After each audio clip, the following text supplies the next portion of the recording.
You are most welcome.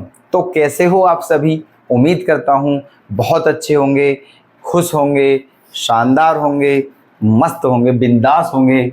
चलिए, तो ऐसे में जैसी आपकी कंडीशन है, मस्त कंडीशन है आपकी इस टाइम, हमें पता है। तो ऐसे में मस्त क्वेश्चन आपके लिए लेकर के आए हैं। बस एक बार देख लीजिए, आपकी जो मतलब आत्मा है वो बिल्कुल प्रसन्न हो जाएंगी, आपका मन जो है वो गार्डन गार्डन हो जाएगा।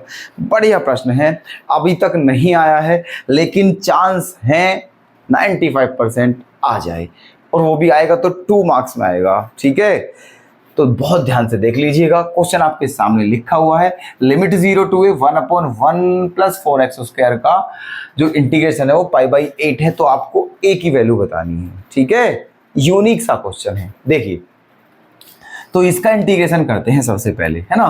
अब इसका इंटीग्रेशन क्या होगा 0 टू a का? एक काम करते हैं यहाँ पर देखो, इसे हम क्या लिख सकते हैं? हम लिख सकते हैं लिमिट 0 टू a 1/1 + 2x का स्क्वायर इंटू dx, और इक्वल टू क्या है? π/8, है ना। अब यहां पर जो है आपका कौन सा फॉर्मूला बनना है ये देखिए, 1/1 + x²। ठीक है, 1/1 + x², ये वाला फॉर्मूला बन रहा है। और ये किसका फॉर्मूला होता है आप बता दीजिए हमें। 1/1 + x² का इंटीग्रेशन क्या होता है? tan 1 x/a। क्या होता है? tan 1 x/a। ठीक है, tan 1 x के प्लेस पर क्या लिखोगे? 2x अपॉन a के प्लेस पर क्या लिखोगे? 1। ठीक है, फिर से सुन लीजिए, 1/1 + x² का इंटीग्रेशन होता है tan 1 x अपॉन मतलब tan 1 x का ही होता है केवल। ठीक है, क्या होता है? tan 1 x का होता है केवल, tan 1 x का। ठीक है, 1/1 + x² का इंटीग्रेशन tan 1 x होता है। अब एक बात और है, ठीक है, अगर यहाँ पर केवल x होता तो हम यहीं छोड़ देते इसको। ठीक है, लेकिन यहाँ पर क्या है? 2x, और हमने 2x को x माना है ना। तो इसका मतलब ये है, अब आपको क्या करना है? अपोन में x का कोफिशिएंट भी लिखना है। ठीक है, अपोन में x का कोफिशिएंट भी लिखना है, यही शर्त होती है। ठीक है, अगर आप जिसका भी इंटीग्रेशन कर रहे हो, अगर वो बिल्कुल एज इट इज फॉर्मूले की फॉर्म में है तो कोई दिक्कत नहीं है, लेकिन बिल्कुल फॉर्मूले की तरह नहीं है और वो बनाना पड़ रहा है। ठीक है, तो जैसे यहाँ पर है तो आप उसका नॉर्मली पहले तो ऐसे सिंपली ऐसे ही कर दीजिए, लेकिन उसके बाद आपको x का कोफिशिएंट में डिवाइड करना पड़ता है, x के कोफिशिएंट का डिवाइड करना पड़ता है। तो यहाँ पर x का कोफिशिएंट 2 था, पहले इसको x मानकर नॉर्मली डिवाइड हमने इंटीग्रेशन कर दिया 1/1 + x² का tan 1 x। ठीक है, ऐसे ये रख दिया सेम टू सेम। फिर क्योंकि हमें पता है x का कोफिशिएंट क्या है? 2, तो इसलिए 2 से क्या कर दिया? डिवाइड, ये करते हैं। ठीक है, और अब क्या करना है इसमें?